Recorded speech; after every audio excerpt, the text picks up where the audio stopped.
Buenas tardes con todos. Eh, Vamos a empezar la clase teórica de hoy. Se me ha encomendado el tema de hipopituitarismo, así que vamos a hablar de este tema que es bastante amplio. Eh, bueno, aquí está. El hipopituitarismo, pues, es un cuadro clínico que está originado por la secreción disminuida o nula de una o más hormonas hipofisiarias. Y entonces nos vamos a referir específicamente a hipopituitarismo cuando esta deficiencia parcial es de una o más hormonas solo de la, de la hipófisis, pero si ya es de todas las hormonas hipofisiarias, se va a denominar hipopituitarismo, ¿no?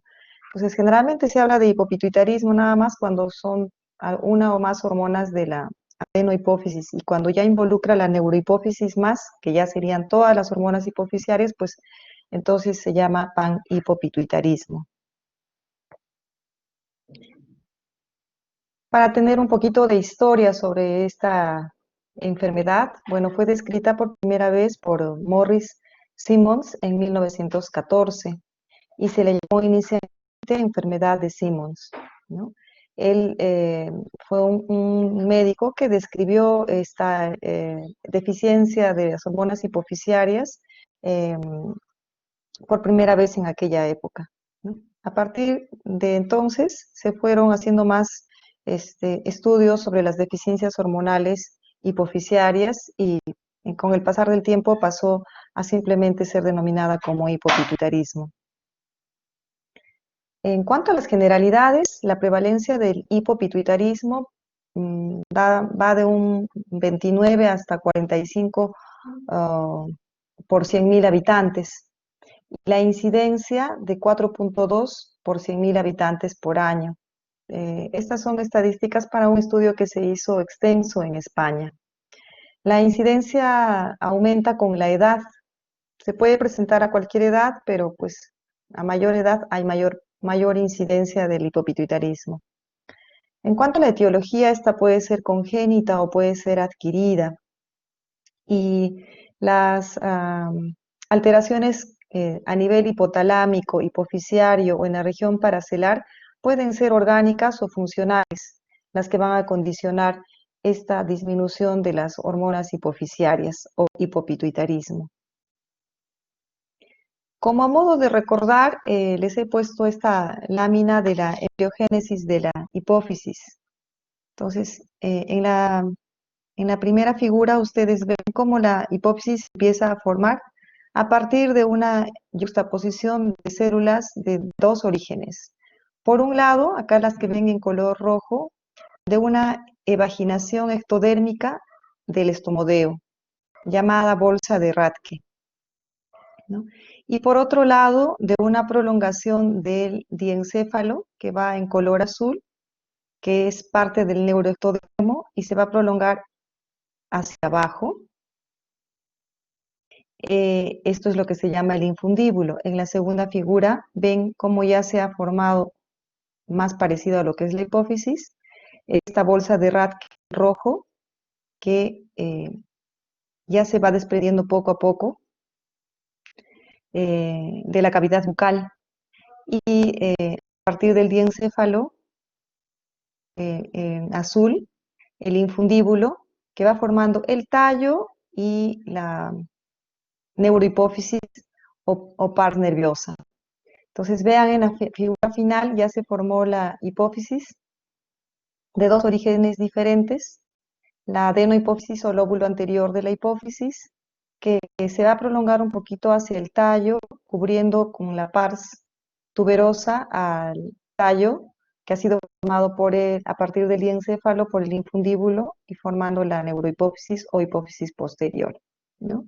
Que tiene contacto con la región hipotalámica.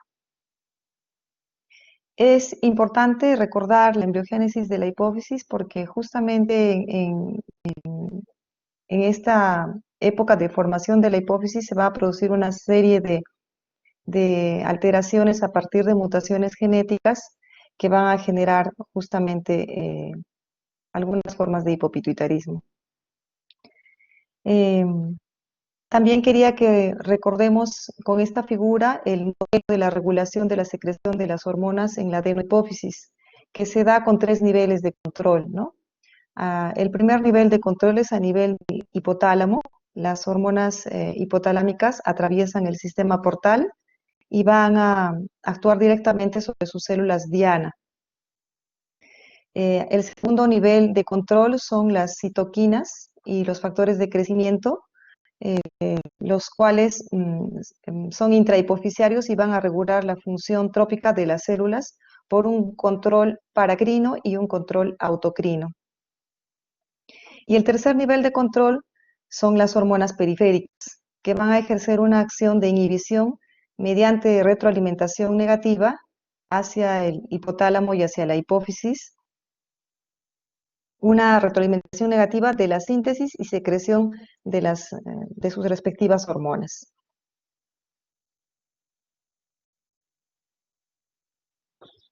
En esta diapositiva, pues lo que les quise mostrar es modo de recordar también que tanto el hipotálamo, la hipófisis, van a regular una serie de ejes hormonales como son el eje de las hormonas corticotropas, de las hormonas tirotropas, de las gonadotrofinas, de el eje somatotropo y el de la prolactina. Vean pues que a nivel hipotálico se van a producir las hormonas tróficas que estimulan o inhiben a nivel hipofisiario eh, la producción de las diferentes hormonas. Y en la hipófisis se van a producir en la adenohipófisis o lóbulo anterior, perdón, las hormonas como son en el eje del corticotropo. La hormona trófica va a ser la ACTH, en el eje tirotropo la TSH, en el eje gonadotropo LH y FSH, en el eje somatotropo la hormona de crecimiento y en el eje de la prolactina. Y bueno, estas hormonas tróficas van a tener sus órganos diana en distintas partes de nuestro organismo. El eje corticotropo, su órgano diana tiene las glándulas suprarrenales. A este nivel va la ACTH, estimular la producción principalmente de cortisol, que tiene que ver con la homeostasis y la función celular. En cuanto al eje tirotropo, pues la TSH va a estimular en la tiroides la producción de hormonas tiroideas que tienen que ver con la termogenia y síntesis de proteínas. El eje gonadotropo, la LH, va a actuar sobre los ovarios en la producción de estradiol y progesterona, y en los testículos la LH y FSH tienen su papel en la formación de la testosterona y la inhibina. El eje somatotropo, pues a través de la hormona de crecimiento, va a actuar, como su nombre lo indica, en el crecimiento lineal y orgánico. Y bueno, la prolactina, que tiene un rol muy importante en la época de la lactancia. Entonces, cuando hablamos de etiología del panhipopituitarismo, habíamos comentado que vamos a tener algunas causas congénitas y otras adquiridas. Dentro de las causas congénitas, la deficiencia hipofisiaria se puede dar por mutaciones, como ven aquí, de una serie de genes eh, que se han logrado describir a qué nivel de cromosomas están, y nos van a producir deficiencias de las hormonas hipofisiarias, a veces en forma aislada, como acá en el caso del gen TBX19, en forma aislada produce una deficiencia de ACTH, de dos hormonas, como en este caso del NR-OB1, que produce deficiencia de FSH y LH, o de múltiples hormonas o casi todas las hormonas de la adenohipófisis, como en este caso del OTX2, que produce deficiencia de prácticamente todas las hormonas de la adenohipófisis, ¿no? GH, prolactina, TSH, LH, FSH, ACTH. Y estas alteraciones, estas mutaciones genéticas va a traducirse a veces en alteraciones en imágenes, en la resonancia magnética de hipófisis, en imágenes a veces de hipoplasia de la hipófisis, ausencia de la hipófisis, o muchas veces puede estar normal o aumentada de tamaño. Estas mutaciones genéticas van a estar asociadas a otras malformaciones, como vamos a detallar en la siguiente diapositiva. Y quiero que fijen aquí en esta lámina que existen múltiples mutaciones de genes que tienen una ubicación específica en cromosomas que van a tener como consecuencia la deficiencia de la secreción de hormonas hipofisiarias parcial o total de una o más de ellas. Y pueden ser de herencia recesiva dominante o recesiva ligada a X. Entonces, una de las mutaciones más importantes y frecuentes es la mutación HSX1, que va a estar asociado con la displasia septoóptica. Esta displasia septoóptica tiene una triada típica caracterizada por hipoplasia del nervio óptico, agenesia del cuerpo calloso e hipoplasia hipofisiaria, con la consecuente disminución de las hormonas hipofisiarias, un hipopituitarismo que puede incluso evolucionar hasta panhipopituitarismo. Es el llamado síndrome de Morsier. Otra mutación que se puede dar es la mutación del PIT1. El PIT1 es un factor de transcripción específico de la hipófisis. Se encuentra en las células somatotrofas, en las células lactotrofas y en las tirotrofas. Entonces, la mutación de este factor de transcripción va a producir justamente una deficiencia combinada de la hormona de crecimiento, de la prolactina y de la hormona tiroidea. La mutación del PROP1 también puede producir una deficiencia combinada de las hormonas hipofisiarias. El PROP1 es un factor de transcripción específico de la hipófisis, que también se encuentra eh, eh, anulado, mejor dicho, esta mutación de este factor de transcripción puede generar una hipófisis deficiente en su producción de hormonas, de todas las hormonas. Curiosamente, se puede encontrar en imágenes una hipófisis pequeña, de tamaño normal o más grande de lo normal con extensión supracelular. Sin embargo, deficiente en su función porque no se producen ni LH, ni FSH, ni GH, ni prolactina, ni TSH. Se puede presentar o se puede hacer evidente a cualquier edad, pero en edades más tempranas es lo frecuente, ¿no? Porque hay una deficiencia combinada de todas las hormonas hipofisiarias.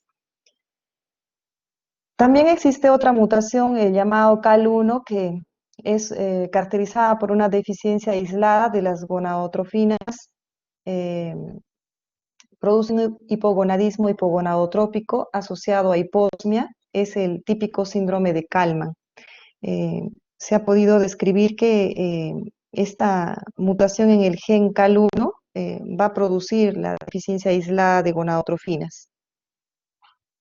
El síndrome de Kallmann es un típico ejemplo de hipogonadismo hipogonadotrópico y se presenta más o menos en 1 en 10.000 a 60.000 nacidos vivos.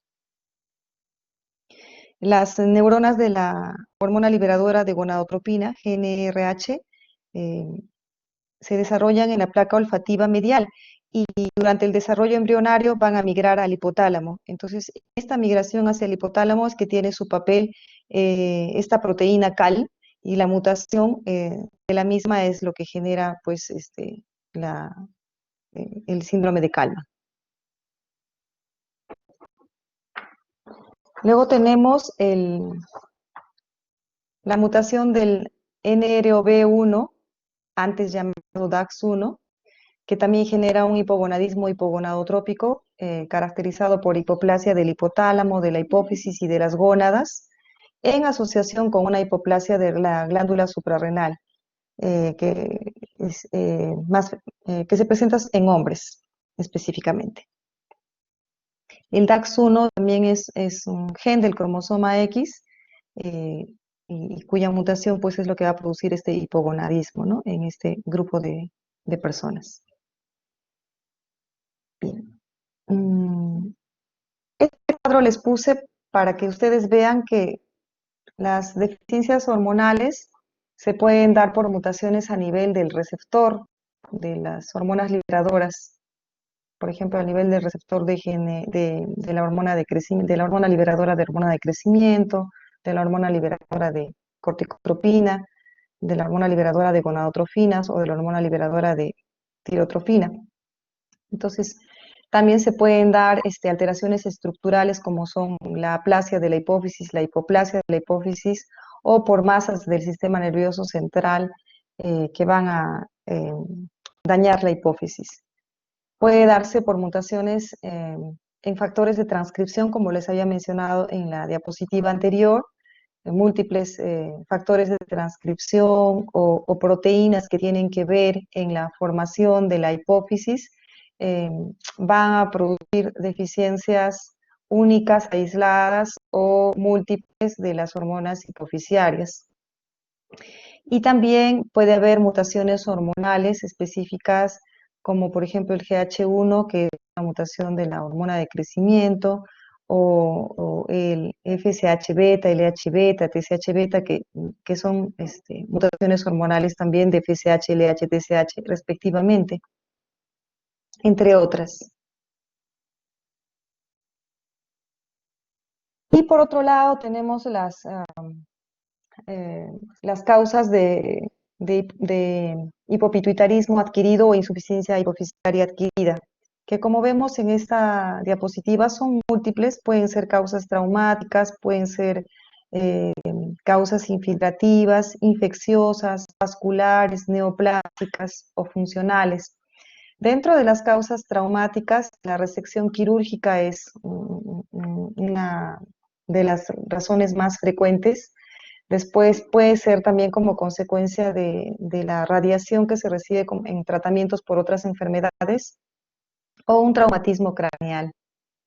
Dentro de las causas infiltrativas e inflamatorias se describe la hipofisitis primaria, linfocítica, granulomatosa o xantomatosa, o la hipofisitis secundaria, como en sarcoidosis, histiocitosis, infecciones, la granulomatosis de Wegener, la enfermedad de Takayasu, que pueden tener una presentación secundaria en la hipófisis.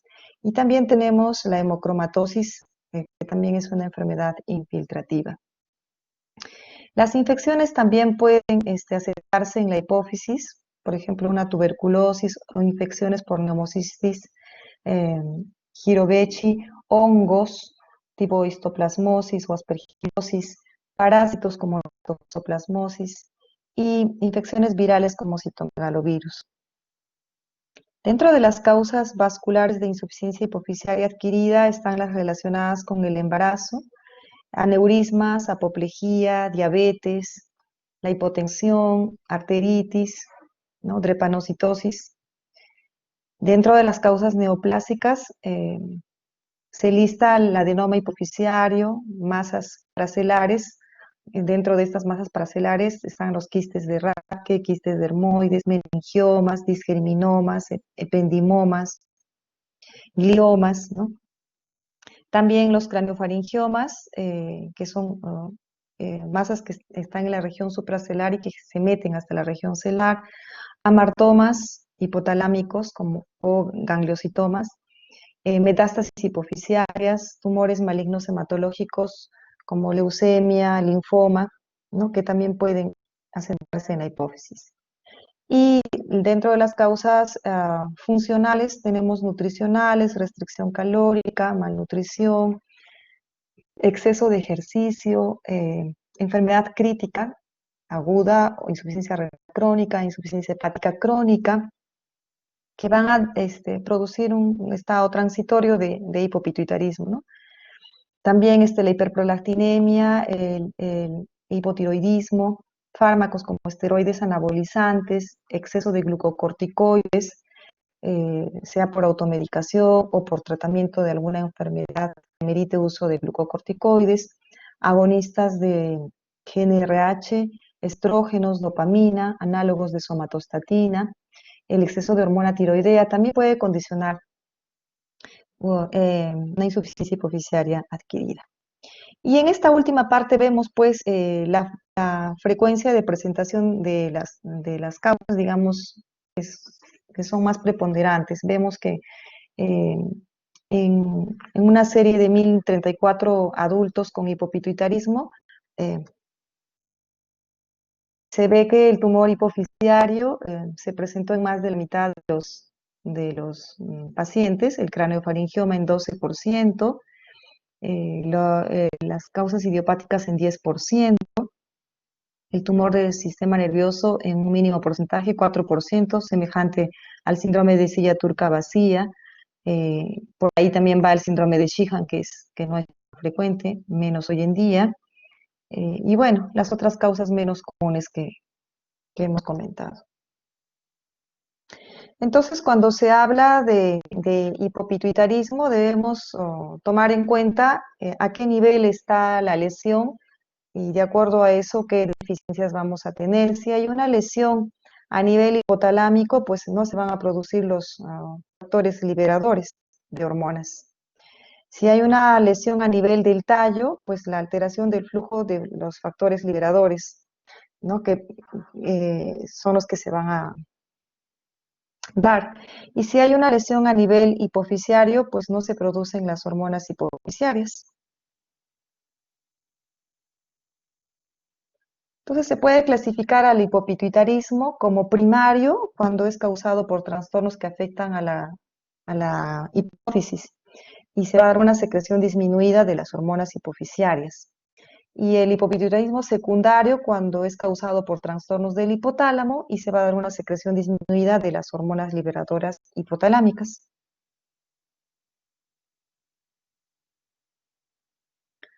Dentro de las causas de hipopituitarismo primario por alteraciones hipofisiarias, tenemos las causas neoplásicas, traumáticas, genéticas, ¿no? Dentro de las neoplásicas, vamos a redundar un poco en esto, tenemos tumores primarios como los adenomas o craneofaringiomas o pueden ser metástasis de otros tumores. Igual las causas traumáticas, post cirugía que son las más frecuentes, post radioterapia también, sobre todo radioterapia de tumores hipofisiarios o tumores de la cabeza y cuello, que tienen más incidencia de hipopituitarismo post radioterapia. También causa un traumatismo vascular o por un accidente o necrosis isquémica, como en el caso del síndrome de Sheehan. La diabetes también y la eclampsia pueden ser factores de riesgo para una necrosis isquémica de la hipófisis. Y la apoplejía hipofisiaria, sobre todo en tumores hipofisiarios grandes o que tengan alguna malformación vascular dentro del tumor, que hace que se necrose y produzca hipopituitarismo. Ya hemos mencionado las causas genéticas por mutaciones o de lesiones de diversos factores de transcripción o proteínas que tienen que ver con la formación de la hipófisis y con la función de la hipófisis.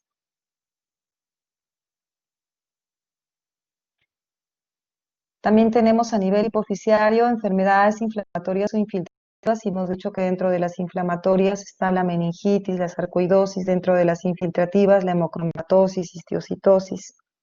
Alteraciones del desarrollo estructural de la hipófisis como la aplasia, hipoplasia o que la hipófisis esté fuera de su lugar, ectopia.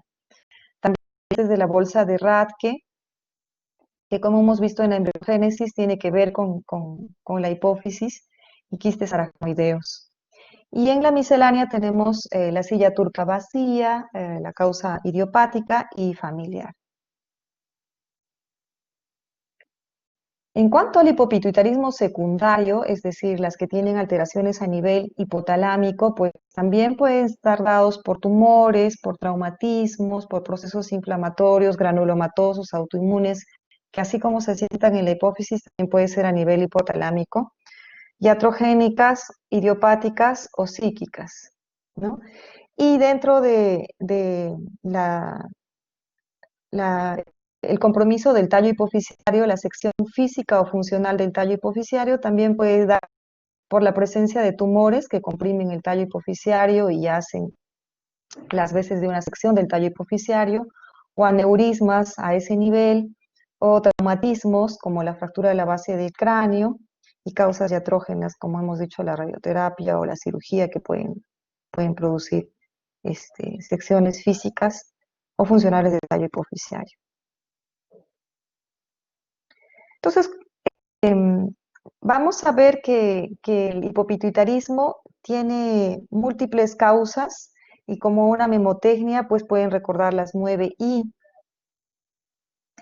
de causa invasiva, hipopituitarismo por un infarto, por causa infiltrativa, por injuria o lesión de la hipófisis, de causa inmunitaria, iatrogénica, por radioterapia, infecciosa, idiopática y del inglés aislada, ¿no?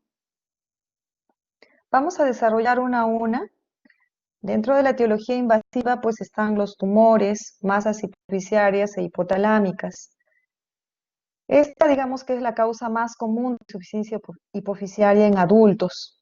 Los adenomas hipoficiarios o craniofaringiomas o quistes de Rathke eh, o, que se asentan en la hipófisis pueden condicionar el hipopituitarismo. Asimismo, a partir de tumores, neoplasias de mama, de pulmón, de riñón, puede haber metástasis hipofisiarias, también a partir de una neoplasia de tiroides, de vejiga, de útero, de páncreas, de colon. Como ven, de cualquier órgano puede haber metástasis a hipófisis, ¿no? Y esta es la etiología invasiva. La etiología de isquemia o infarto se da en una condición bastante típica como es el llamado síndrome de Sheehan, o en caso de un infarto hemorrágico espontáneo de un tumor hipofisiario que se denomina apoplejía hipofisiaria. La apoplejía hipofisiaria es un síndrome clínico fulminante que se caracteriza por cefalea intensa, de aparición súbita, muy intensa, con deterioro visual, con oftalmoplejía y meningismo. Es un cuadro aparatoso. Generalmente es en pacientes que ya tienen diagnóstico de un tumor hipofisiario, pero a veces puede darse el caso de que hacen el diagnóstico inicial a partir de una apoplejía, ¿no? De un cuadro de apoplejía. Entonces, infarto de la hipófisis se va a dar por una situación de hipotensión asociada a vasoespasmo, puede darse por susceptibilidad a defectos trombóticos o alteraciones del mecanismo de la coagulación, lo que genera el infarto en sí de la hipófisis, y cuando hay una destrucción de más del 75% de la hipófisis se va a producir el cuadro clínico, ¿no? Entonces, este síndrome de Sheehan se caracteriza por la falta de capacidad de lactación de la madre. Obviamente se da justamente en el posparto. eh, no se van a reanudar los periodos menstruales normales y las manifestaciones clínicas se van a ir presentando de forma muy sutil a lo largo de los años incluso para que se haga un cuadro clínico evidente. Entonces, ¿qué pasa en la gestante? Que hay un crecimiento fisiológico de la hipófisis que, dada una complicación obstétrica durante el parto, sea una sepsis o una hemorragia masiva, condiciona a un estado de hipotensión y por consiguiente bajo aporte sanguíneo a la hipófisis y se produce la necrosis de la hipófisis. Entonces, generalmente estas pacientes de inmediato no van a poder, no pueden lactar, puede ser uno de los síntomas iniciales. De hecho, hay una historia, pues, ¿no? De sangrado durante el parto, de hemorragia o en sepsis, que ha condicionado un estado de hipotensión arterial y eso bajo aporte de flujo sanguíneo hacia la hipófisis y necrosis de la hipófisis. Dentro de la etiología infiltrativa debemos tomar en consideración enfermedades sistémicas como la sarcoidosis, que es una enfermedad granulomatosa que puede infiltrar la hipófisis y el hipotálamo. Va a simular la presencia de un tumor, se va a comportar como si fuera un tumor que produce, al infiltrarse en la hipófisis, síntomas como si fuera un tumor, típico la afección visual, ¿no? La afección de campos visuales. La hemocromatosis, que puede ser primaria o secundaria, también va a afectar el hipotálamo y la hipófisis, es reversible. Y en el momento en que afecta estas estructuras puede producir una deficiencia de TSH, de GH o de ACTH. La histiocytosis de Langerhans es otra enfermedad infiltrativa que afecta principalmente al hipotálamo y produce pues un hipopituitarismo secundario, ¿no?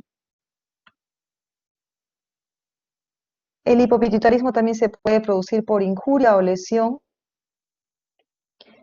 Bajo esta etiología están los traumatismos encefálicos, que van a producir hipopituitarismo y a veces asociado incluso a diabetes insípida, según ocasione una lesión a nivel solo hipoficiario o también a nivel hipotalámico más, ¿no? Hay dos mecanismos. La hipófisis puede verse afectada directamente en el momento del trauma, por daño de hipófisis o por isquemia, por infarto de la hipófisis. Y por otro lado, los efectos secundarios del trauma. Puede ser compresión de la hipófisis por el edema cerebral, puede ser deterioro de la vascularización a través del edema o vasoespasmo, y muerte celular, hipoxia, hipotensión y anemia. Entonces, cualquiera de estos dos mecanismos nos va a llevar a daño de la hipófisis y su consecuente disminución de las hormonas hipofisiarias. También puede darse en conmociones cerebrales repetitivas en personas que practican deportes de contacto, tipo boxeo, por ejemplo. Entonces, esa conmoción cerebral repetitiva puede generar un hipopituitarismo postraumático a mediano o largo plazo. Cuando hablamos de etiología inmunitaria, pues nos referimos a la hipofisitis linfocítica, ¿no? La hipofisitis linfocítica se caracteriza por una infiltración difusa de los linfocitos, de células plasmáticas principalmente en la hipófisis, así como también de eosinófilos fibroblastos. Y con el tiempo puede ser reemplazado incluso por tejido cicatrizal. Es más frecuente en mujeres, sobre todo en la etapa de embarazo o posparto. También tiene un comportamiento de masa hipofisiaria y la clínica se puede caracterizar justamente por cefalea y síntomas visuales, ¿no? Aquí hay que hacer también una mención a la hipofisitis por un medicamento que se llama ipilimumab, que es un anticuerpo monoclonal humanizado, utilizado en el tratamiento de algunos cánceres como los melanomas, que este anticuerpo monoclonal bloquea el antígeno 4 de los linfocitos T citotóxicos y aumenta la activación de las células T. Entonces, se ha observado que ante la primera inyección que reciben estos pacientes con melanoma en su tratamiento, este ipilimumab pueden presentar una inflamación de la hipófisis, una hipofisitis, que es transitoria, dura unas 2 a 4 semanas, generalmente se presenta en el sexo masculino y en edades avanzadas. Al, al, al retiro del tratamiento, pasadas las 2 a 4 semanas, este hipopituitarismo se revierte, ¿no? Es transitorio.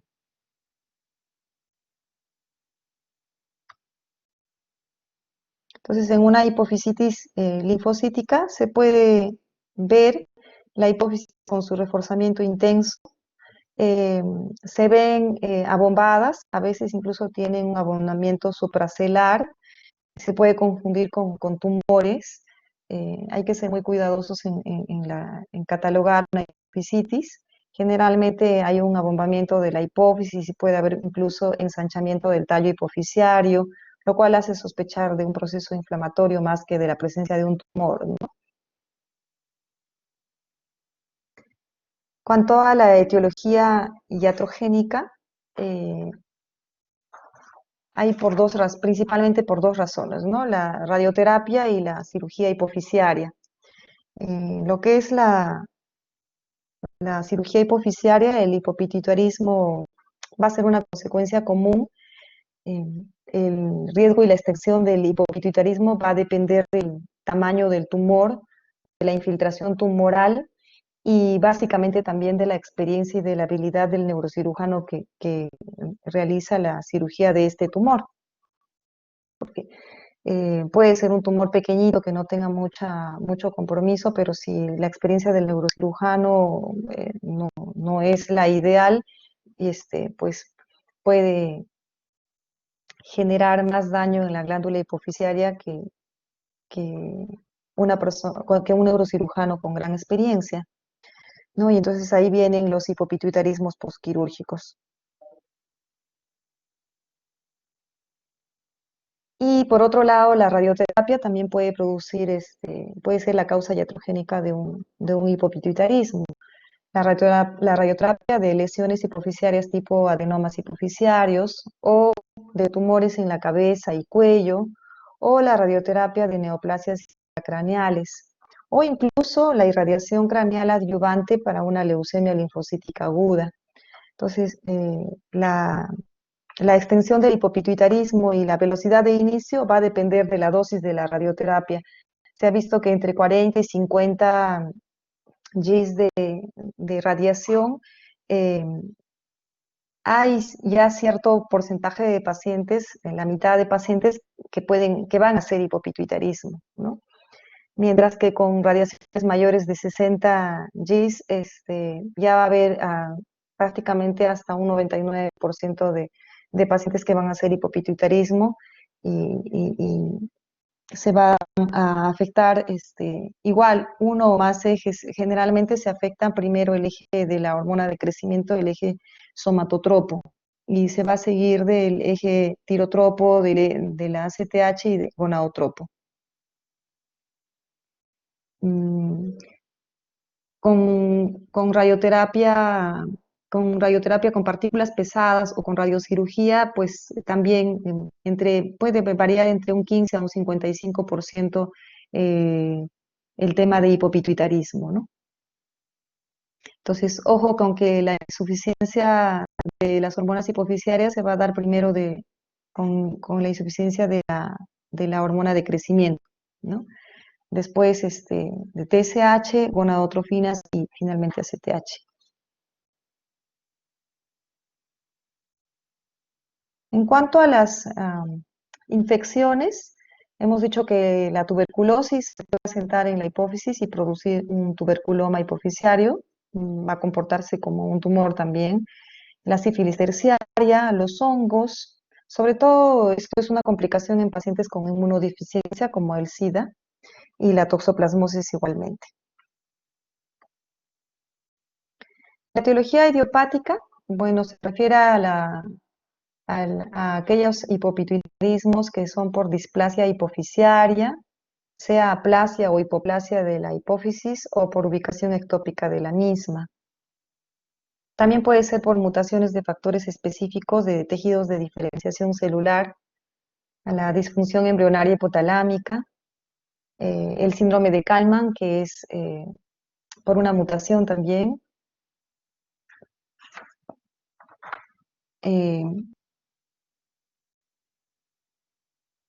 Hemos dicho que se caracteriza por anosmia, hipoplasia de los bulbos olfatorios, el déficit de gonadotrofina, ¿no? Entonces, con la consecuente alteración de las hormonas del eje gonadal, FSH, LH y testosterona. Se da en varones. Mutaciones del receptor de leptina, hiperfagia, hipogonadismo, obesidad, déficit de hormona liberadora de gonadotrofinas. Y el síndrome de Prader-Willi, por ejemplo, que se caracteriza por una deleción de las copias paternas en genes del cromosoma 15 que van a producir hipogonadismo hipogonadotrópico con deterioro cognitivo, y lo que caracteriza es la avidez por comer de estas personas afectadas por este síndrome, que les lleva a una obesidad mórbida.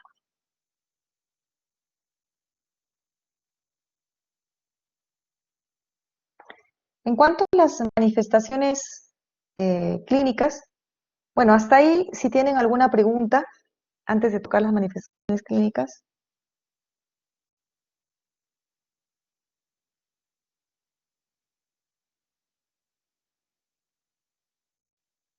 Bien, entonces, las manifestaciones clínicas del hipopituitarismo pueden ser agudas o crónicas, ¿no?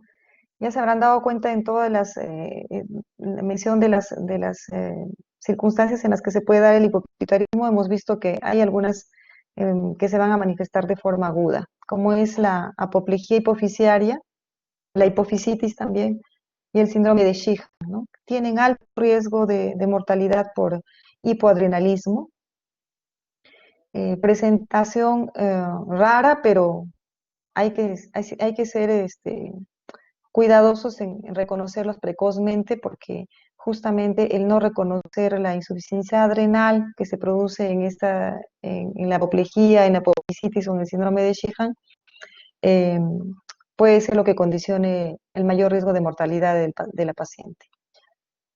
Son de aparición repentina, se caracteriza por cefalea, que generalmente es a nivel retroorbital, por hipotensión, náuseas, vómitos, ¿no? Y, e hiponatremia. También se puede dar diabetes insípida cuando eh, tenemos esta presentación, pues obviamente va a haber poliuria y polidipsia, ¿no? Y esto es de inicio súbito. Entonces, la apoplejía hipofisiaria, la hipofisitis, el síndrome de Sheehan, dependiendo en qué contexto estemos de qué paciente, va a venir a nuestra mente frente a un cuadro de cefalea de aparición repentina, ¿no? Asociado a náuseas, vómitos, hipotensión y encima encontremos hiponatremia, debe estar dentro de nuestro diagnóstico diferencial. Las manifestaciones crónicas pueden ser de inicio insidioso y de presentación clínica no específica. Los síntomas y signos van a depender del orden y del alcance de la pérdida hormonal. Esto es en la mayoría de los casos de hipopituitarismo, ¿no? O sea, en realidad en todas las demás causas que hemos mencionado, fuera de las que están en las de presentación aguda, ¿no? Digamos que las únicas de presentación aguda son estas de apoplejía hipofisiaria, hipofisitis y síndrome de Sheehan. Las demás son de inicio insidioso y de presentación clínica según comprometan qué eje hormonal. El inicio es gradual, la evolución clásica, primero siempre se compromete el eje somatotropo, es decir, la hormona de crecimiento y las gonadotrofinas. Después el eje tirotropo, o sea, las hormonas tiroideas. Luego el eje corticotropo, entonces se va a afectar la CTH y al final, que no siempre se da y es más raro, es el compromiso del eje de la prolactina. Ojo que las manifestaciones clínicas del hipopituitarismo se van a producir, ya hemos dicho esto, cuando se haya destruido por lo menos un 75% de la glándula, ¿no? La extensión del déficit, el tipo de hormonas o las hormonas afectadas, la edad del paciente, la velocidad de instauración, van a depender justamente de todo esto, los síntomas que se vayan a presentar en el paciente. Cuando la destrucción de las células hipofisiarias se dan en más del 90% de la glándula, se va a producir un déficit hipofisiario total.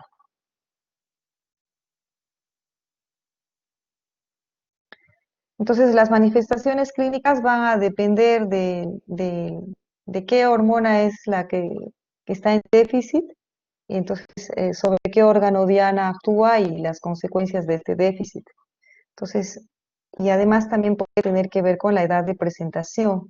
Por ejemplo, en el caso de la hormona de crecimiento, si el déficit se da en la niñez o en la adolescencia, la hormona de crecimiento tiene como órgano diana los huesos, músculo y grasa. Entonces, el efecto en los niños y adolescentes va a ser la talla baja, aumenta la grasa corporal y no alcanzan una masa ósea máxima, ¿no? Pero si se da en adultos, el órgano diana ya es el cuerpo entero de la hormona de crecimiento. Y entonces el efecto del déficit va a ser una pobre calidad de vida, exceso de grasa corporal, disminución de la capacidad de ejercicio y aumenta su riesgo cardiovascular. Si la hormona deficitaria es del eje gonadotropo, LH, FSH, va a depender si es en una dama o en un varón. En mujeres sabemos que tiene como órganos diana los ovarios, por tanto, la producción de estrógenos, progesterona, son los que tienen que ver eh, con el eje gonadal y pues obviamente la ovulación. Entonces, el efecto del déficit de estas gonadotrofinas pues van a ser ciclos anovulatorios, oligoamenorrea o amenorrea en mujeres. Y en varones, los órganos de Diana son los testículos, por consiguiente se va a ver mermada la producción de testosterona y la producción de esperma. Entonces se va a dar como efecto de este déficit una disfunción eréctil y atrofia testicular. En ambos sexos se va a dar disminución de la libido e infertilidad también en ambos sexos, ¿no?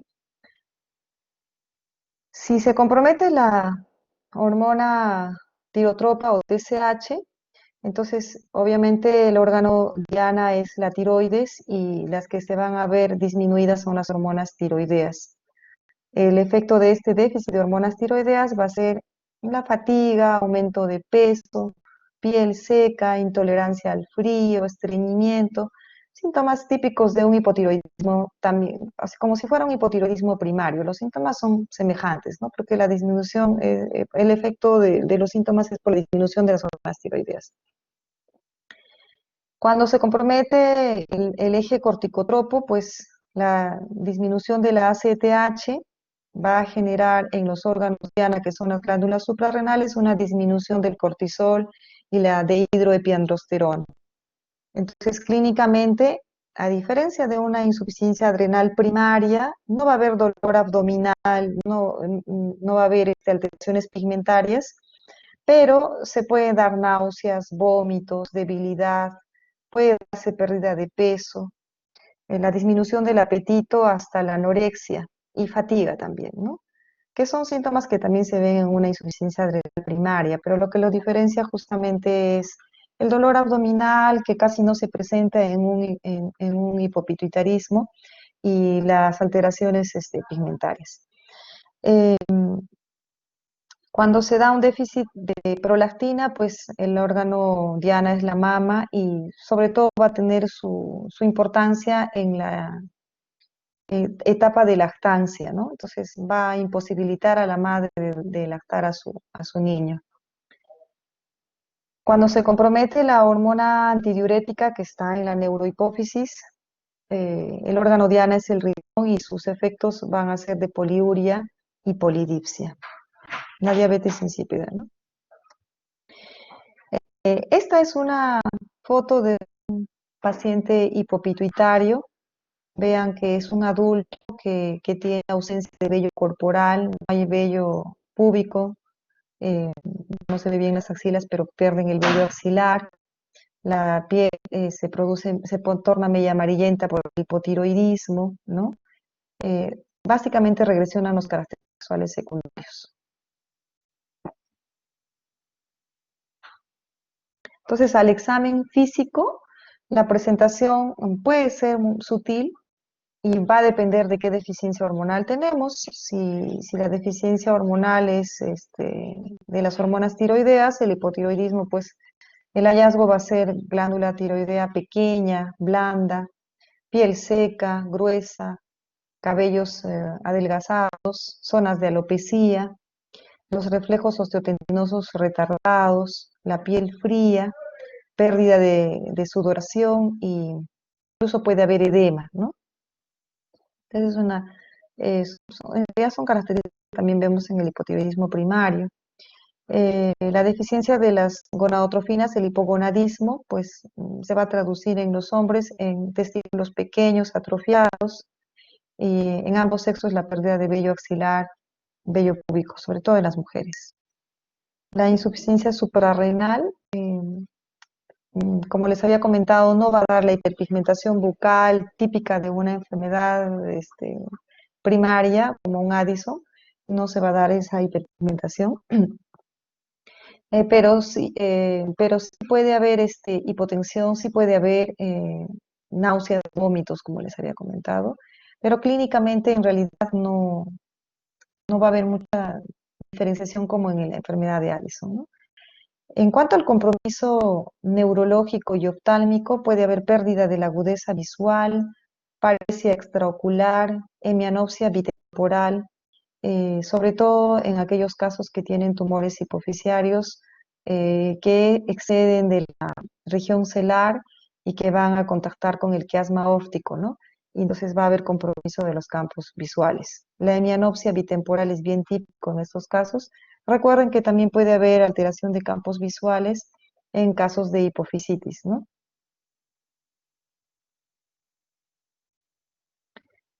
Y bueno, teniendo ya las manifestaciones clínicas y el examen físico, vamos a tener una sospecha clínica y el diagnóstico lo vamos a corroborar con los exámenes de laboratorio. Entonces tenemos que hacer una medición basal de las hormonas del eje somatotropo, del eje gonadal, del eje tiroideo, del eje adrenal y de la prolactina. Es importante, ojo, medir de forma simultánea las hormonas hipoficiarias y las hormonas de su órgano diana para poder diferenciar entre un fallo primario y un fallo secundario. Entonces, cuando evaluamos el eje somatotropo, vamos a medir la hormona de crecimiento. En realidad, basales de hormona de crecimiento no es lo ideal, pero si la midiéramos una hormona de crecimiento mayor de 3, prácticamente nos va a descartar la deficiencia de hormona de crecimiento. En condiciones de basal, lo ideal es medir factor de crecimiento semejante a insulina tipo 1 o IGF-1. Esto es más fidedigno que medir hormona de crecimiento. En realidad, el eje somatotropo se evalúa mejor con el estímulo. Entonces, para medir hormona de crecimiento, lo ideal es someter a un estímulo. Y el test, las pruebas dinámicas es lo que nos sirve en este caso. El test de hipoglicemia con insulina o test de hipoglicemia insulínica es el que se hace en nuestro medio, idealmente. Eh, se administra al paciente en estudio la insulina para generar hipoglicemia, ya que sabemos que la hipoglicemia es un estimulante de la secreción de hormona de crecimiento. Entonces, el diagnóstico de hipopituitarismo va a estar dado si no se da el pico de hormona de crecimiento y este resulta menos de 3 microgramos por litro frente al estímulo. Entonces, ahí estaríamos frente a un hipopituitarismo de compromiso del eje somatotropo. Para evaluar el eje gonadal se debe medir las hormonas FSH, LH, que son las hipoficiarias, y sus órganos diana se evalúan con la medición en mujeres del estradiol y en varones de testosterona, ¿no? No se suele hacer de rutina test de estímulo con test de GnRH, no se suele hacer de rutina, ¿no? Ya con mediciones de FSH-LH estradiol o FSH-LH y testosterona en una mujer o en un varón respectivamente va a ser suficiente para evaluar el compromiso del eje gonadal. Igualmente, el tiroideo, vamos a evaluar midiendo TSH, o sea, la hormona estimulante de la tiroides, y T4 libre, que es la hormona que se produce en el órgano diana. Con eso basta. El eje adrenal, al igual que el eje somatotropo, se tiene que evaluar primero con las basales. En el caso del eje adrenal, la hormona ACTH, que es la hipoficiaria, y cortisol sérico, que tiene que ser de la mañana por el ritmo circadiano en que se secreta, eh, para que tengamos una idea. Si el cortisol sérico de la mañana sale menos de 3, es muy sospechoso de que estemos frente a un hipopituitarismo. Pero, o de una insuficiencia adrenal, ¿no? Veremos si se trata de una insuficiencia adrenal secundaria, o sea, un hipopituitarismo. Pero si ya el cortisol sérico de la mañana no sale más de 15, pues prácticamente esto descarta el hipopituitarismo, ¿no? El eje adrenal sí se debe evaluar con pruebas dinámicas y se utiliza también el test de hipoglicemia insulínica, el mismo que se utiliza para la evaluación del eje somatotropo, solo que en este caso vamos a medir el cortisol. Entonces, el cortisol menos de 18 nos va a hacer menos de 18 microgramos por decilitro nos va a hacer el diagnóstico de hipopituitarismo. También se puede utilizar desde ACTH, que no se hace en nuestro medio, no hay disponibilidad del ACTH, a veces lo hacen en algún laboratorio particular, pero no todo el tiempo. Y el efecto es el mismo, ¿no? La estimulación con ACTH y si es que la respuesta de cortisol es menor de 18, también estamos frente a un hipopituitarismo. Eh, la prolactina, también la deficiencia de prolactina simplemente se mide con, con el dosaje basal de prolactina. No hay prueba de estímulo. Y como les había comentado, tanto el eje gonadal como el eje tiroideo, pues no ameritan que se hagan pruebas dinámicas de estímulo con hormona liberadora de gonadotrofinas o con hormona liberadora de tirotrofina. No, no, basta con las basales para evaluar estos ejes, ¿no? Entonces, eje somatotropo y eje adrenal se deben evaluar con pruebas dinámicas y eje gonadal y tiroideo basta con las basales. Vayamos entonces a estas pruebas dinámicas. La deficiencia de hormona de crecimiento, les había dicho que primordialmente hay que medir el IGF-1 o factor de crecimiento semejante a insulina de tipo 1. Y en una deficiencia, pues vamos a encontrarlo bajo, tanto para la edad como para el sexo. Se debe ajustar tanto para la edad como para el sexo el IGF-1. Hay valores normales de acuerdo a la edad y el sexo, ¿no? No es útil utilizar, no es útil, disculpen la redundancia, no es útil el dosaje de hormona de crecimiento basal. Entonces, la prueba dinámica que se realiza y que se hace, se utiliza en nuestro medio es el test de hipoglicemia inducido por insulina. Entonces, se utiliza una dosis de insulina entre 0.1 y 0.05 unidades por kilo de peso. Se les pone vía endovenosa. Se mide la glucosa plasmática. Esta debe caer a menos de 40 miligramos por decilitro para que sea un estímulo suficiente de secreción de hormona de crecimiento. Y 30 o 45 minutos se va a dar más o menos esta caída de la glucosa. eh, y se debe medir pues la hormona de crecimiento. Esta de forma normal, la respuesta es de hormona de crecimiento de más de 3 a 5 nanogramos por mililitro, ¿no? Si fuera menor, entonces estamos frente a una deficiencia de hormona de crecimiento. La prueba va a finalizar con la administración de dextrosa porque baja la glucosa del paciente, se toma las muestras de sangre rápidamente y obviamente no le podemos dejar con esa hipoglicemia al paciente porque sería fatal. Entonces se les administra dextrosa endovenoso para que se recuperen y ahí termina la prueba dinámica, ¿no? Hay que tener precaución en personas con enfermedad cardiovascular o epilepsia. Prácticamente son condiciones en las que está contraindicado hacer el test de hipoglicemia insulínica porque la hipoglicemia puede desencadenar un evento cardiovascular o puede desencadenar un síndrome convulsivo. Entonces, en estas personas con enfermedad cardiovascular o epilepsia, pues no se debe hacer este test de hipoglicemia. Existen otras pruebas que no se hacen en nuestro medio, como la prueba con arginina o glucagón. No tenemos disponibilidad de estos elementos, pero igual la intención es estimular la secreción de hormona de crecimiento con estos para ver si el tema es a nivel hipoficiario o a nivel periférico.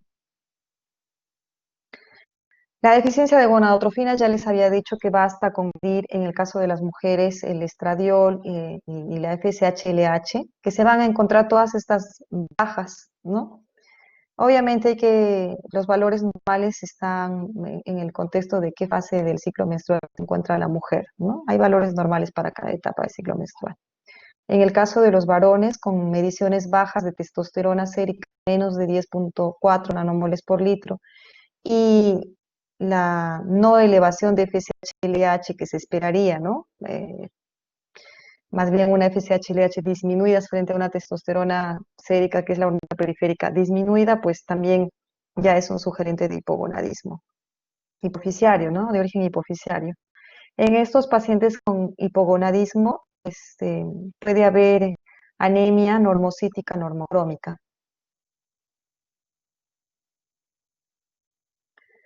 La deficiencia de TSH también con la medición de tiroxina o T4 libre disminuida y TSH también anormalmente disminuida o anormalmente normal, entre comillas, este, ya nos harían un diagnóstico de deficiencia de TSH, porque recuerden que hay un feedback, de una retroalimentación que se da en la secreción de la hormona tiroidea, y cuando esta baja, pues teóricamente debería subir la hormona la hormona hipoficiaria, que es la hormona tiroestimulante o TSH. Entonces, si la encontramos normal frente a una T4 baja por debajo del rango normal, ya es sospechoso. Y bueno, si está baja, pues con mayor claridad, ¿no? Estaríamos frente a una deficiencia de TSH. Estos pacientes además también pueden tener hiponatremia, anemia macrocítica, hiperlipidemia. Se encuentra la elevación de la creatinfosfoquinasa, aumento de la deshidrogenasa láctica y aumento de la transaminasa TGO. La deficiencia de ACTH también se puede hacer pruebas iniciales de cortisol sérico y de CATH, como les había comentado, y en estos pacientes además puede haber hiponatremia, anemia normocítica, normocrónica. Entonces, miremos el cortisol, si está bajo con un ACTH normal o bajo, pues frente a una insuficiencia renal de origen central, ¿no? Entonces, si el cortisol está menos de 3, es indicativo de insuficiencia suprarrenal. Si está más de 15, ya prácticamente poco probable, ¿no? La prueba de estimulación es con cortitropín para estimular la liberación del cortisol, y si el cortisol sale más de 18 microgramos por decilitro, pues la insuficiencia suprarrenal es poco probable. En el caso del test de hipoglicemia inducida por insulina, también un cortisol más de 18, pues quiere decir que hay una buena respuesta, entonces no hay deficiencia. Las deficiencias, el punto de corte va a ser 18 entonces, ¿no?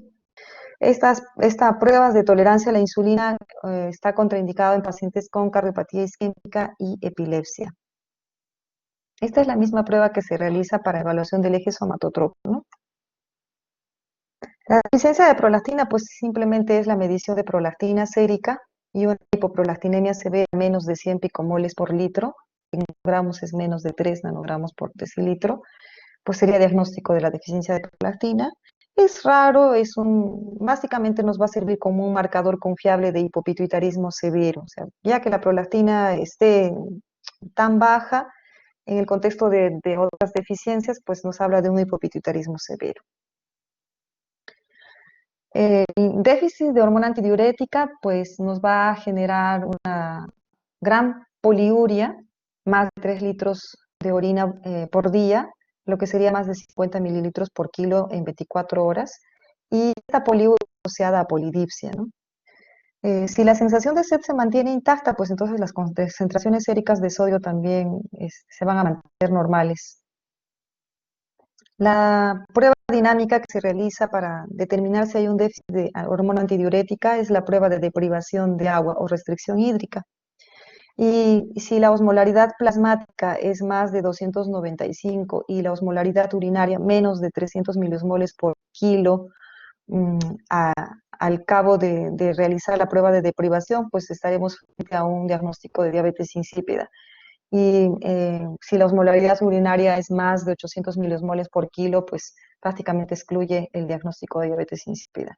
Esta prueba de deprivación hídrica a veces se completa con una administración de desmopresina al cabo de 4 a 6 horas de deprivación hídrica para ver respuesta a la desmopresina, ¿no? Y el diagnóstico es más fidedigno de déficit de hormona antidiurética. También hay otra prueba de estimulación con solución salina hipertónica y la medición de arginina vasopresina, que no se puede realizar en nuestro medio. También hay otra de copeftina, que recientemente proporcionó un diagnóstico preciso en 96% de pacientes que presentan poliuria polidipsia, pero tampoco hay en nuestro medio. O sea, el único que se realiza para evaluar de hormona antidiurética es la prueba de restricción hídrica o de privación hídrica. Entonces, cuando nosotros tenemos, después de un interrogatorio y examen físico, la sospecha de una hipofunción, Endocrina, pues va a ser importante medir las pruebas de función tiroidea, la testosterona sérica, el IGF-1, como pruebas basales, ¿no? Si esta sale baja, pues entonces mediremos, si estas no, estamos mencionando acá, salen bajas, tendremos que medir TSH, LH, FSH, séricas. eh, y si estas salen bajas, pues estaremos frente a un hipopituitarismo. En caso contrario, puede ser una insuficiencia primaria de las glándulas blanco, y para eso necesitaremos las pruebas dinámicas para estimular la producción de ACTH y ver si es un problema de glándula blanco, ¿no? O si es a nivel hipofisiario. Entonces, la prueba de hipoglicemia con insulina nos va a ayudar a medir el eje el eje somatotropo y el eje corticotropo. Eh, no se utilizan hormonas liberadoras para el eje gonadal y TRH. Y bueno, las mediciones basales en esos ejes más las pruebas dinámicas nos ayudarán a confirmar nuestro diagnóstico de hipopituitarismo. Eh, la radiografía simple de cráneo, en realidad de silla turca, pues nos podría ayudar en casos de que hubiera una silla turca con calcificación, ¿no? Las calcificaciones son lo único que se puede ver en la radiografía. No, no es un método diagnóstico de imagen ideal para hipófisis.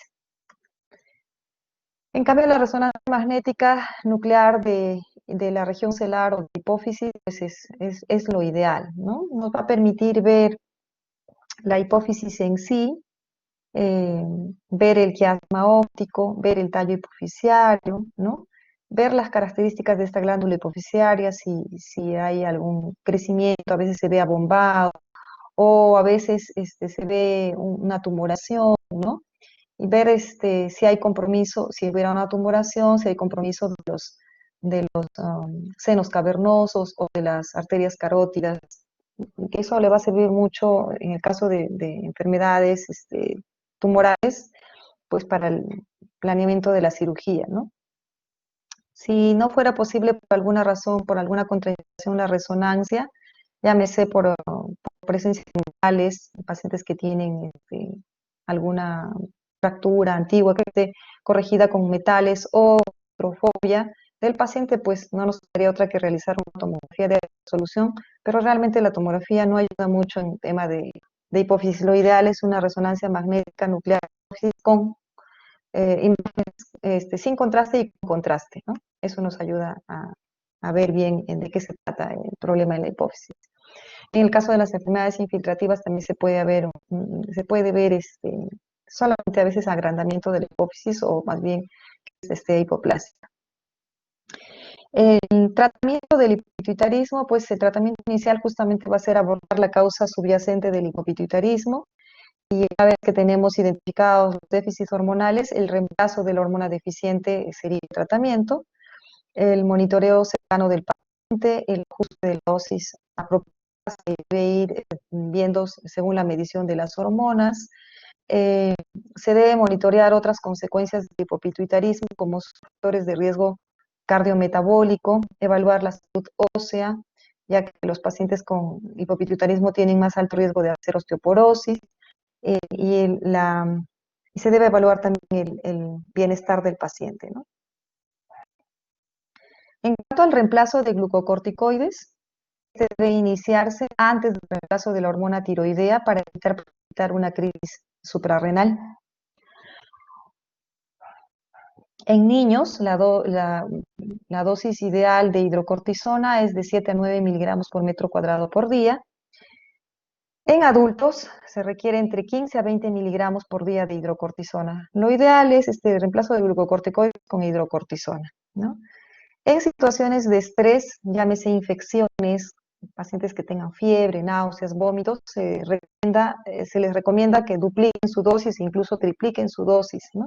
Y a veces es necesario que asistan a atención por emergencia para administración parenteral de la hidrocortisona. En cuanto al reemplazo de glucocorticoides, también se ha mencionado la suplementación de dihidrotestosterona entre 25 a 50 miligramos por día que podría tener beneficios en el bienestar de la persona y la función sexual.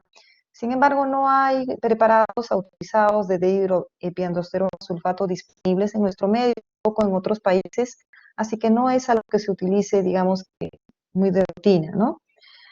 Mm, Hay que valorar también su riesgo-beneficio porque puede tener efectos secundarios androgénicos, tipo piel grasa, acné, aumento del vello corporal, y esos podrían ser la si no tuviéramos la hidrocortisona, acá les he puesto un cuadrito de las dosis equivalentes de glucocorticoides. Hemos dicho que la dosis habitual de hidrocortisona está entre 15 y 20 miligramos por día, o sea, si utilizamos 20 miligramos, la prednisona en una dosis de 5 miligramos es equivalente, ¿no? Que son los que más se utilizan, hidrocortisona y prednisona. Pero vean que su equivalente en dexametasona es 75, en metilprednisolona en 4 miligramos, ¿no? En cuanto al reemplazo de la hormona tiroidea, pues el tratamiento obviamente del déficit de hormona tiroestimulante es con levotiroxina.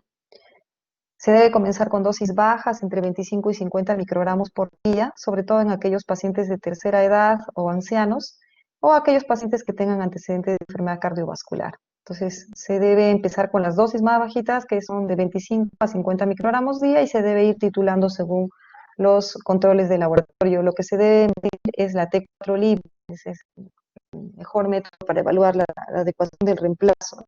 Recuerden que en el hipopituitarismo ya la T está suprimida, entonces no necesitamos volverla a medir. Y no vamos a mover la dosis de la levotiroxina en función de TSH, sino de la T4 libre, ¿no? Los jóvenes pueden tolerar dosis mayores y se puede empezar incluso hasta los 100 microgramos por día de frente, ¿no? Sin ir titulando como en los ancianos, empezamos de 25 microgramos. La dosis de levotiroxina en general, en adultos en general, es de 1.6 microgramos por kilo día. Por eso decía que más o menos se puede empezar con 100 en adultos jóvenes. Un adulto de 60 kilos, más o menos 100 microgramos va a ser la dosis inicial.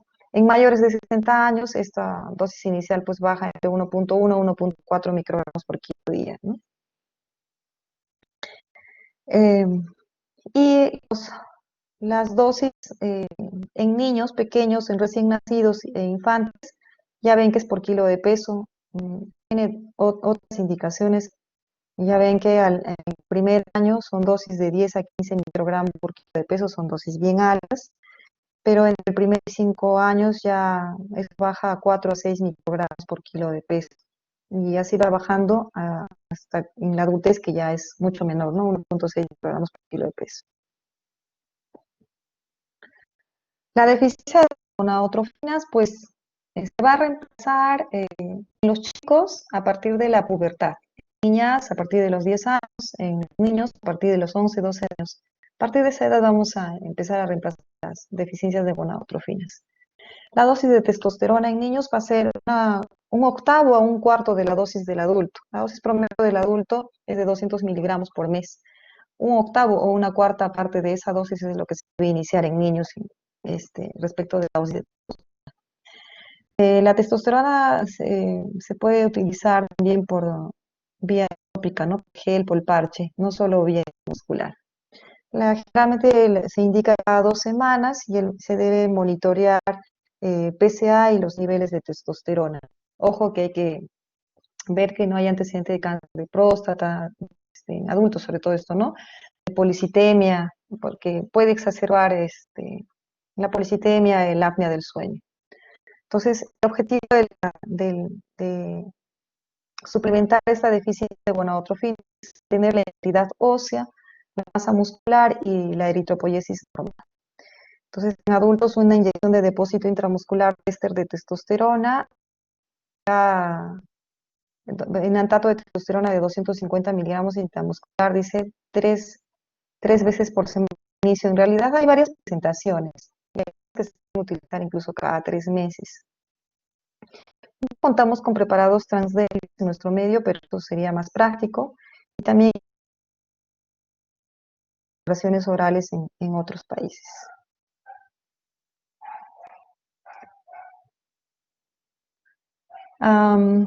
Bueno, el reemplazo de estrógenos Se puede hacer vía oral o transdérmico o subcutáneo y se ofrece a mujeres menores de 50 años. Esta reposición se da para evitar los síntomas inmediatos de la deficiencia de estrógenos y para evitar la disminución de la densidad mineral ósea también. La progesterona es muy importante utilizarlo, sobre todo en mujeres que tienen útero para evitar la estimulación estrogénica sin oposición que produzca una hiperplasia endometrial, ¿no? Las presentaciones orales tienen un efecto sobre el metabolismo de los lípidos, producen un estado de inflamación sistémica y varias globulinas de unión para transporte hormonal. En, en mujeres que están en evaluación por fertilidad, pues se utilizan inyecciones de LH y de FSH como parte del tratamiento, ¿no? Para inducir la fertilidad. El reemplazo de la hormona de crecimiento se hace con hormona de crecimiento recombinante humano, es en general bien tolerado. Los efectos adversos se deben discutir antes del inicio de la terapia, esto sobre todo en los adultos. La hormona de crecimiento reduce la sensibilidad a la insulina y por tanto aumenta el riesgo de insulinoresistencia y de diabetes. Entonces, esto referido a los adultos sobre todo, ¿no?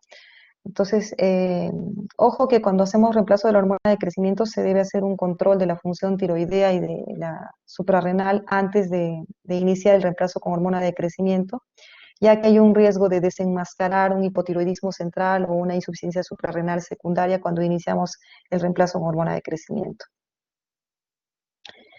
Los efectos de este reemplazo de hormona de crecimiento van a ser justamente mejorar el riesgo lipídico, ¿no? El perfil lipídico, vamos a disminuir el colesterol total, el LDL, disminuir la presión arterial diastólica, aumentar la masa magra y disminuir la masa grasa abdominal, lo cual va a condicionar mejoras en la calidad de vida, bienestar y la función cognitiva del paciente.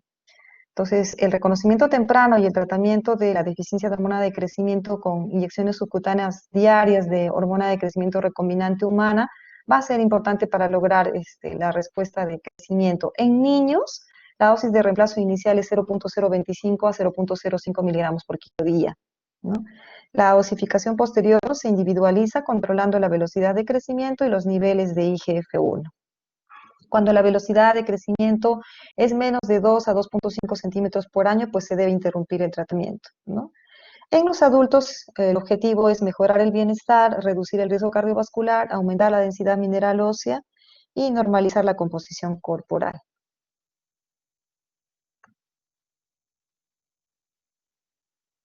La diabetes insípida, el objetivo del tratamiento es para aliviar los síntomas de poliuria y polidipsia y permitirle al paciente un descanso nocturno, ya que por la polidipsia y por la poliuria, pues estos pacientes tienen mermada su capacidad de sueño.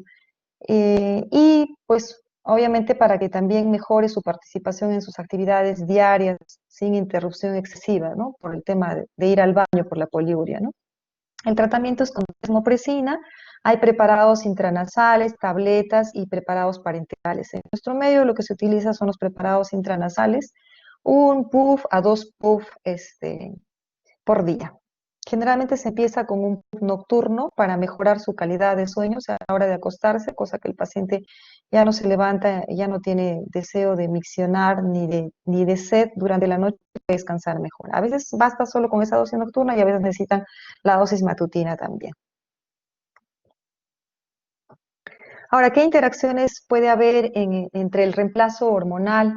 Debemos considerar que si hay interacciones entre, por ejemplo, los glucocorticoides y la hormona de crecimiento, ¿no? Entonces, se debe evaluar el eje hipotálamo hipofiso adrenal antes y después de iniciar la hormona de crecimiento. Les he dicho que puede desenmascarar una insuficiencia suprarrenal secundaria la administración de hormona de crecimiento, ¿no? En una persona que aparentemente no tenía insuficiencia suprarrenal secundaria. En el caso de glucocorticoides y la hormona tiroidea, también se debe evaluar a los pacientes por la posibilidad de desenmascarar un hipotiroidismo central, ¿no? Antes de empezar con la levotiroxina también se debe descartar una insuficiencia adrenal, ¿no? Porque la levotiroxina puede precipitar una crisis adrenal. Em, Recuerden que la levotiroxina puede desencadenar la crisis adrenal al aumentar el clearance del cortisol. Entonces, desencadena una insuficiencia adrenal, por eso cuando tenemos pacientes con hipotiroidismo severo, eh, le damos, si no tenemos acceso a medir el eje adrenal, es decir, el cortisol, pues le damos una dosis empírica de corticoides antes de empezar con la levotiroxina y después ya empezamos con la levotiroxina, ¿no? O hasta que midamos, le hayamos hecho la toma de muestra y hasta que esperemos el resultado y necesitamos empezar el tratamiento con hormona tiroidea, entonces le damos una dosis endovenosa de corticoides y luego empezamos la levotiroxina. En cuanto a la interacción de glucocorticoides y estrógenos, cuando se evalúa la reserva adrenal o el reemplazo con hidrocortisona, se debe tomar en consideración que el nivel de cortisol total puede elevarse debido a los efectos del estrógeno sobre la globulina fijadora de cortisol. La hormona de crecimiento y la hormona tiroidea, bueno, se recomienda evaluar a los pacientes eutiroideos, o sea, que tienen hormonas tiroideas normales, y deficiencia de hormona de crecimiento, que empiezan la terapia con hormona de crecimiento, ya les dije, porque la hormona de crecimiento puede desenmascarar un hipotiroidismo central, ¿no? El paciente con hipotiroidismo central y deficiencia de hormona de crecimiento que está recibiendo levotiroxina puede requerir un aumento de la dosis también por el mismo motivo, ¿no? Cuando empieza el tratamiento con hormona de crecimiento. Entre los estrógenos y la hormona tiroidea, bueno, los pacientes con hipotiroidismo central que requieren cambios en la terapia con estrógenos, se recomienda monitorizar la T4 libre y ajustar la dosis de levotiroxina para mantener la T4 libre dentro de su rango de referencia. En cuanto a la hormona de crecimiento y los estrógenos, los pacientes que reciben estrógenos orales deben recibir mayores dosis de hormona de crecimiento, también por un incremento de las globulinas, ¿no? Los glucocorticoides y la diabetes insípida, bueno, se sugiere monitorizar el desarrollo de diabetes insípida después de empezar el reemplazo con glucocorticoides. El inicio de tratamiento con glucocorticoides en deficiencia de estos puede iniciar una diabetes insípida, empezar, ¿no? Entonces hay que tener eh, cuidado también debido a que la deficiencia de glucocorticoides altera el aclaramiento de agua libre y puede enmascarar la poliuria de la diabetes insípida. Entonces, en lo que le damos la reposición, empieza con la poliuria. Ahora, ¿qué riesgos tiene el reemplazo de estos déficits hormonales en exceso, ¿no? Si nosotros damos los glucocorticoides en exceso, pues podemos incrementar el riesgo de osteoporosis. Por eso hay que evaluar el reemplazo de glucocorticoides y evitar el exceso para reducir este riesgo de osteoporosis. En varones, sobre todo, el exceso de glucocorticoides aumenta el riesgo de fracturas vertebrales. Entonces hay que tener sumo cuidado en que este reemplazo sea solamente lo necesario, no en exceso, ¿no? Igualmente el reemplazo con hormona tiroidea también tiene que ser bien controlado para reducir el riesgo de fracturas.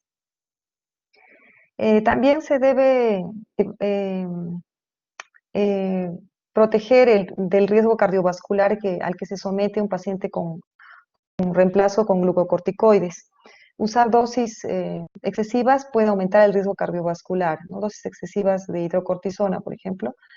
Eh, Hay que ser muy cuidadosos de una dosis lo más baja posible que le ayude a tolerar todo, que nos ayude a desaparecer la sintomatología y sin ir a los excesos, porque el exceso de glucocorticoides aumenta el riesgo de enfermedad metabólica, porque genera mayor ganancia de peso, hiperglicemia, resistencia a la insulina, y también aumenta el riesgo cardiovascular. Entonces, ojo con controlar las dosis de los glucocorticoides tanto por protección de la salud ósea como por reducir el riesgo cardiovascular.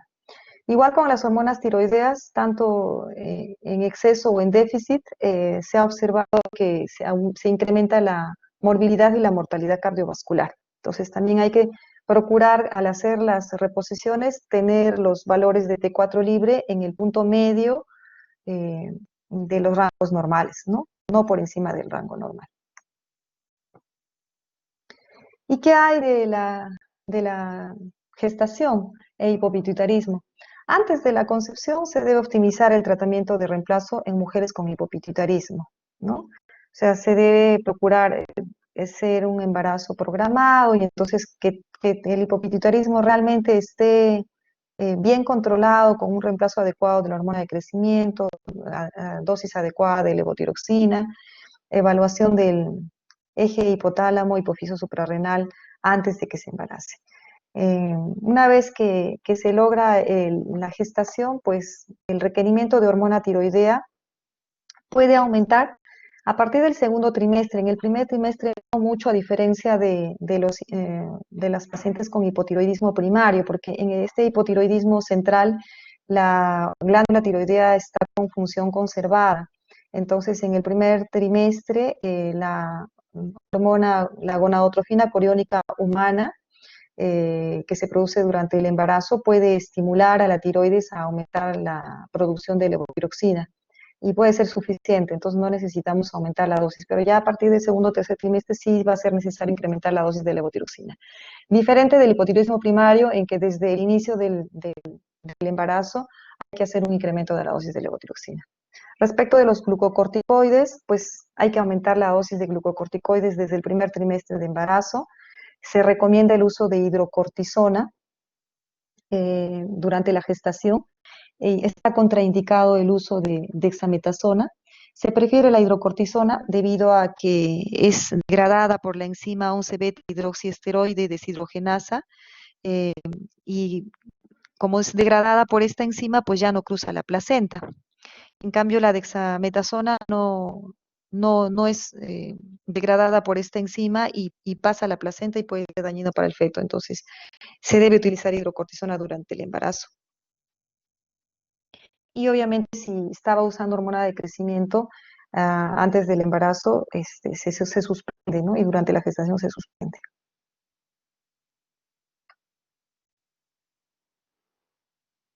El manejo perioperatorio en casos de cirugía de hipófisis también tiene algunas menciones importantes. La hormona de crecimiento y gonadotrofinas, bueno, se hace una evaluación preoperatoria para ver qué déficits hormonales tenemos en una persona que va a ser sometida a cirugía de hipófisis. No amerita un tratamiento prequirúrgico, pero sí una evaluación 6 semanas postquirúrgico.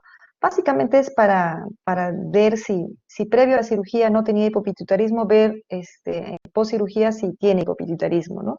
Y si es parcial o total. Entonces, para eso es esto, ¿no?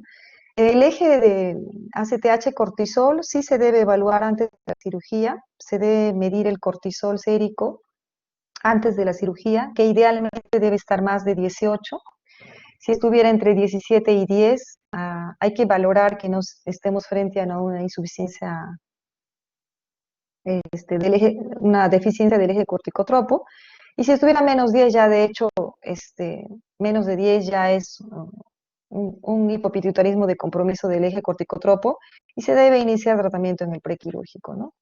Con hidrocortisona. En el postquirúrgico, medir el cortisol en una persona que no tenía previamente hipopituitarismo, un cortisol mayor a 10, pues nos indica de la preservación del eje adrenal post cirugía, pero un cortisol menor de 10 ya sería muy indicativo de que haya quedado alterado este eje por cirugía, ¿no? Ahora, cuando tenemos que hacer el tratamiento prequirúrgico, pues en el día operatorio, en realidad lo que se indica es hidrocortisona endovenoso entre 50 y 100 miligramos. Y en los siguientes días se va reduciendo la dosis. En las primeras 24 horas post cirugía se indica 50 miligramos cada 8 horas, siempre endovenoso, ¿no? A las 48 horas, 25 miligramos eh, cada 8 horas. Y después ya se puede pasar a dosis equivalente de prednisona. Recordemos que por cada 20 de hidrocortisona, 5 de prednisona. Entonces, más o menos vamos a pasar a 10 a 20 miligramos de prednisona oral. Este tratamiento con corticoides en el postoperatorio se debe reevaluar 4 a 6 semanas después de la cirugía para ver si fue una insuficiencia transitoria o ya queda permanente, ¿no? Entonces, en 4 a 6 semanas se hace una reducción y suspensión del tratamiento y ver qué pasa con el cortisol. Si el nivel de cortisol está más de 15, pues mantiene su buena función y no necesitamos seguir dando corticoides de tratamiento, ¿no? En cuanto al eje tirotropo, TSH-T4 libre, el tratamiento con levotiroxina se debe dar incluso antes de la cirugía si es que estamos encontrando que la T4 está baja y tiene que estar con una T4 dentro del rango de normalidad para ir a sala de operaciones sin riesgo, ¿no?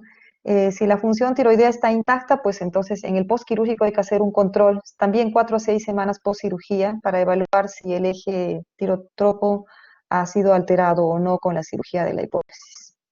En cuanto a la hormona antidiurética, el tratamiento de la diabetes insípida transitoria con hormona antidiurética de acción corta vía subcutánea se da en el postoperatorio inmediato, siempre y cuando se dé la diabetes insípida, ¿no? Que es como su nombre lo indica, transitorio, dura solamente algunos días.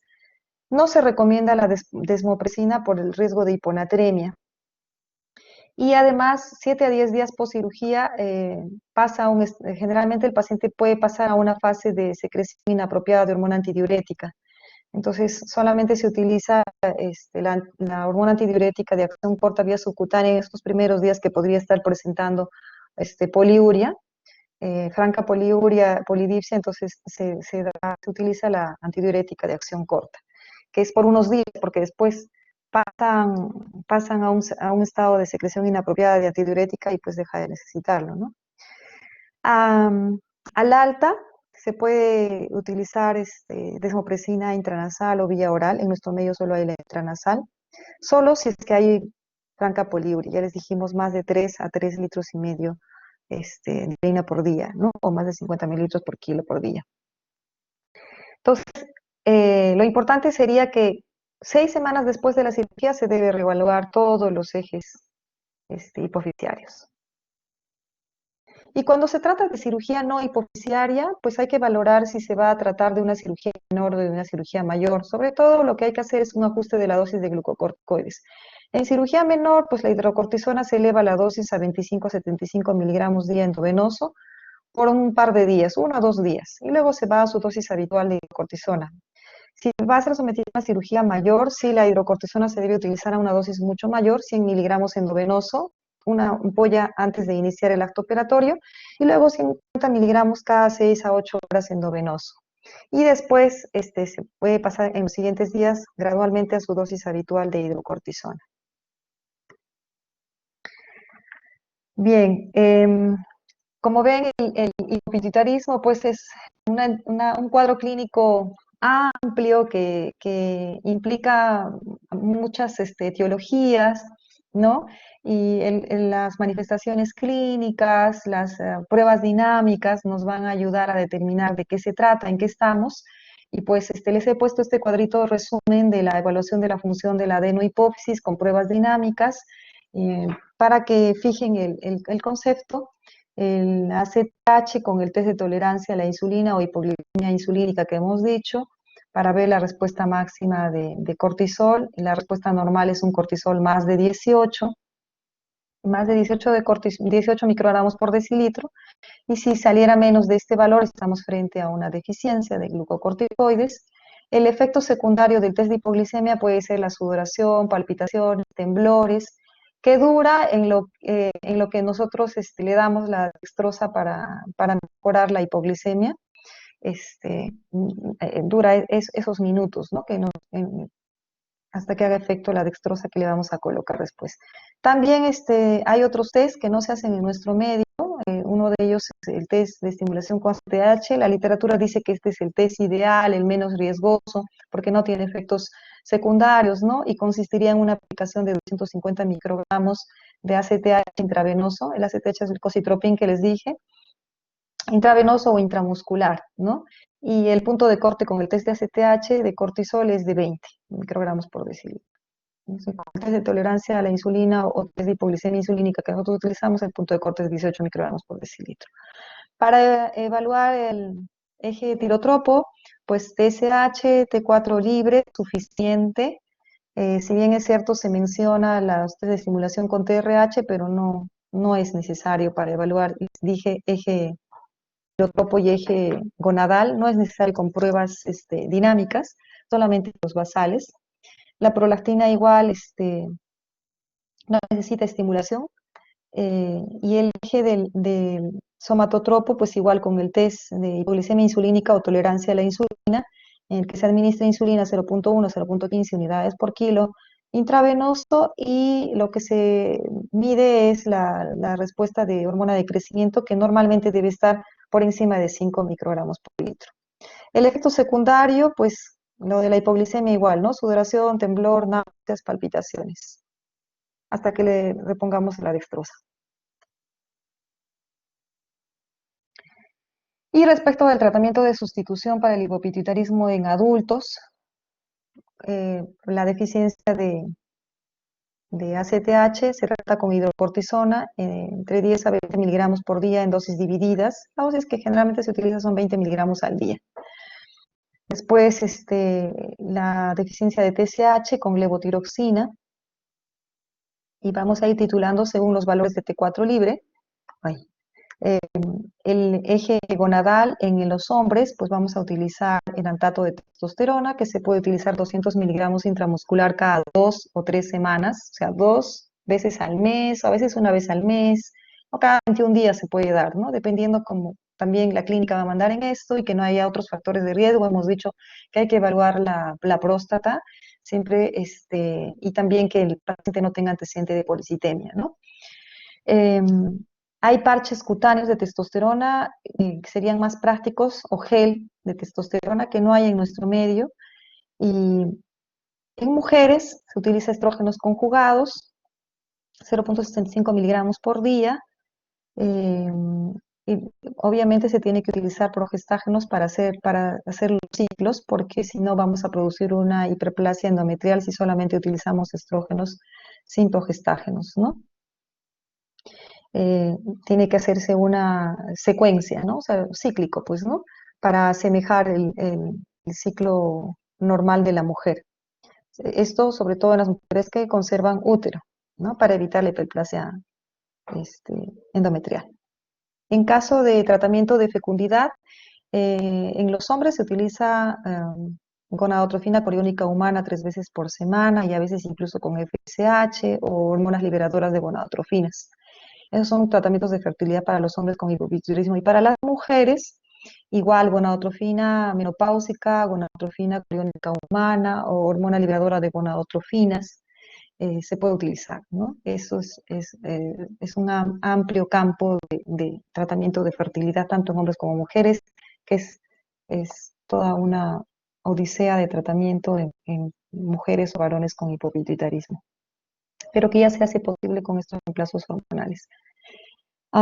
Respecto de la hormona de crecimiento, pues en niños está claro el tratamiento en todo chico que tenga talla corta y que se comprueba que es por déficit de hormona de crecimiento con las pruebas dinámicas. Pero en adultos, si bien es cierto, ya hay clínicas, guías clínicas de manejo de deficiencia de hormona de crecimiento en adultos, no se utiliza mucho en nuestro medio por temor a los efectos adversos, pero ya las guías indican que se podría utilizar entre 0.2 a 1 miligramo subcutáneo diario, que son dosis bien bajitas respecto de lo que se utiliza en niños con talla corta, para mejorar la calidad de vida de los adultos, ¿no?, que tienen deficiencia de hormona de crecimiento. Respecto de la vasopresina, pues se utiliza desmopresina intranasal.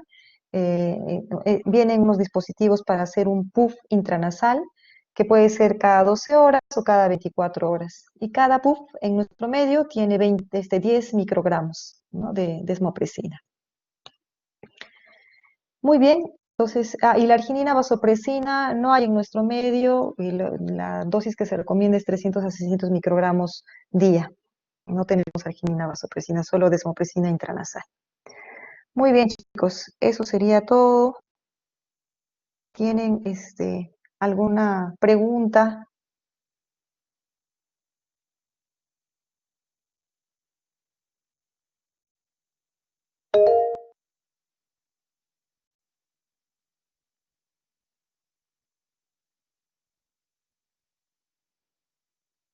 Bien, entonces espero que les haya quedado claro el tema de hipopituitarismo. Consulta para, antes de terminar, solo una pregunta. Sí. En lo que es del test de hipoglicemia no me quedó claro con lo que respecta a los dos de somatotrofina y de los adrenérgicos.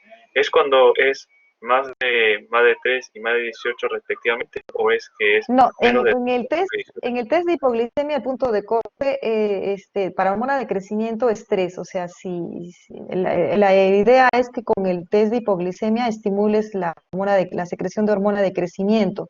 Si no sale más de 3 es porque tiene deficiencia, ¿no? Ahora, por eso dice de 3 a 5, porque hay algunas guías te dicen más de 3 el punto de corte, otras te dicen más de 5. Por eso es que en la primera diapositiva hemos puesto más de 3 a 5 de hormona de crecimiento, la respuesta normal.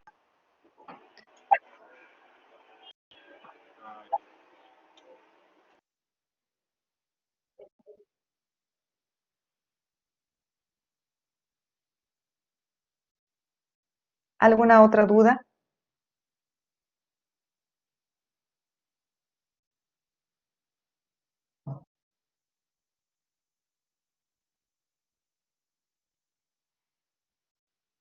Bien, chicos. Entonces, damos por terminada la clase. Hasta una próxima oportunidad.